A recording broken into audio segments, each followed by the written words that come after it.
खंडवा के सरकारी अस्पताल में दर्द ने आज दो जानें निगल लीं।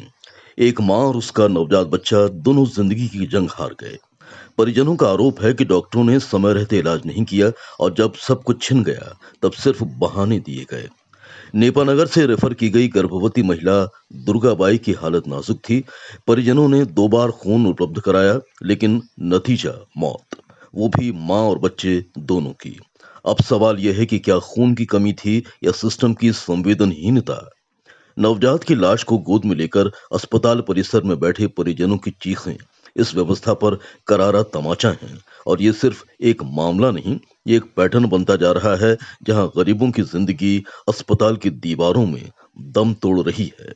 प्यार से।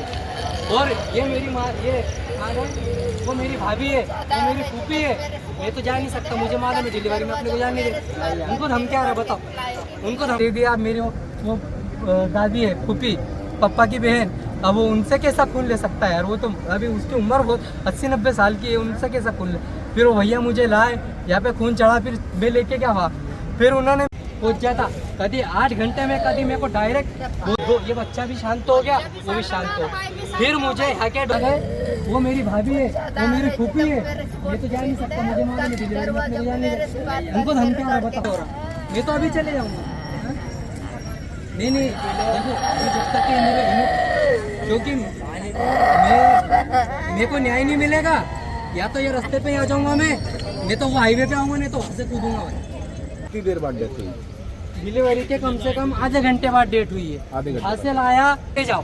अब मेरी बात सुनो, इतना कौन सा बहुत भयंकर इंसान है फास्टर कि मेरी वाइफ को यहाँ सर्जरी हुई है और एम्बुलेंस से मैं 20 मिनट में उसको कैसे क्या पहुँचा दूँ? किसकी लापरवाही लग रही है? ये मुझे डॉक्टरों की है, पूरी डॉक्टरों की, अस्पताल वाले, नर्स वर्स सबकी बता रहा हूँ। क्योंकि और मैं ये भी बताऊंगा कि मेरे को जब तक के न्याय नहीं मिलेगा भैया, मैं तो वो रास्ते के नीचे मर जाऊंगा, नहीं तो ये रास्ते के नीचे मर जाऊंगा, नहीं तो यहाँ से कूद जाऊंगा। मेरे को अच्छा हुआ तब भी ऐसा ही हुआ, कैसा हुआ, ये ऐसा क्या हो गया बताओ? ये खतरा में न्याय मिल रहा है कि न्याय, ये बताओ ना। और मैडम मेरे को बोल रहे कि पुलिस थाना, पुलिस केस कर दूंगी, ये कर दूंगी। अरे मैं तो मर भी जाऊंगा, चलेगा, मेरा क्या है?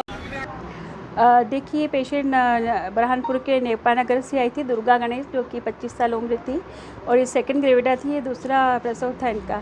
तो वहीं से इसका ब्लड की कमी काफ़ी थी, 6 ग्राम हीमोग्लोबिन में आई थी और इसको पीलिया भी था 2.7 और सिकल सेल एनीमिया भी था इसका। वहीं से उसको हेल्प सिंड्रोम करके भेजा, हाइपरटेंसिव भी थी, ब्लड प्रेशर भी काफ़ी बड़ा था, तो हमने ब्लड प्रेशर का इलाज किया।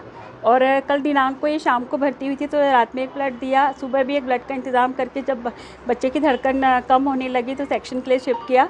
उसके बाद पेशेंट थोड़ी अच्छी हो गई और एचडीयू में शिफ्ट किया। एचडीयू में 2 बजे ये सीरियस हो गई और सडनली 10 मिनट में पेशेंट गैस्पिंग में चली गई। पति को हमने समझा दिया था कि इसकी हालत काफ़ी गंभीर है, 99% इसकी चांस ख़राब होने के समझा दिया था। आरोप सरासर गलत है, हमारा काम इलाज करना और हम लोग सब कर ही रहे थे काम।